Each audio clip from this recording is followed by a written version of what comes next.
Beralih ke informasi berikutnya, pemirsa, pro kontra terhadap wacana penerapan pendidikan bela negara masih terjadi di masyarakat. Hal itu terjadi akibat kurangnya sosialisasi oleh pemerintah kepada masyarakat, sehingga penafsiran dan pengertian mengenai program tersebut masih berbeda-beda.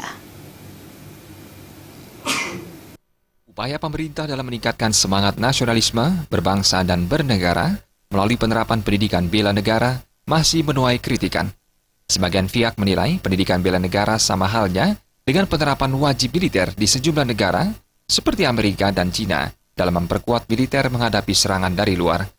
Namun pemerintah meyakinkan bahwa pendidikan bela negara bukan berarti melatih generasi muda untuk siap berperang, namun menitik beratkan pada pendidikan budi pekerti.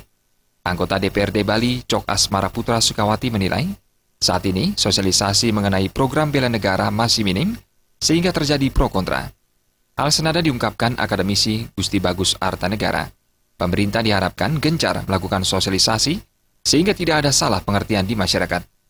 Bagaimana mereka bisa cinta tanah air kalau kita tidak memberikan pendidikan yang baik terhadap mereka dari awal.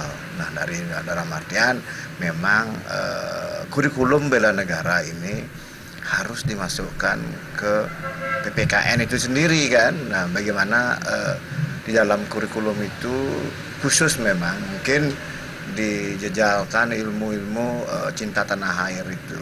Saya kira bela negara tidak selalu harus dikaitkan dengan angkat senjata, tapi menanamkan rasa nasionalisme, menanamkan rasa cinta tanah air dengan cara-cara tertentu, apakah itu melalui pendidikan di sekolah, di perguruan tinggi. Saya kira itu sudah memberikan wawasan untuk bagaimana pentingnya membela kepentingan negara di atas segala-galanya. Kedua tokoh ini menilai, jika untuk tujuan peningkatan karakter, sebenarnya pemerintah cukup memasukkan ke dalam kurikulum pendidikan sekolah. Seperti halnya dulu ada penataran P4 saat penerimaan siswa baru. Trimaja dan Ngurawira, Bali.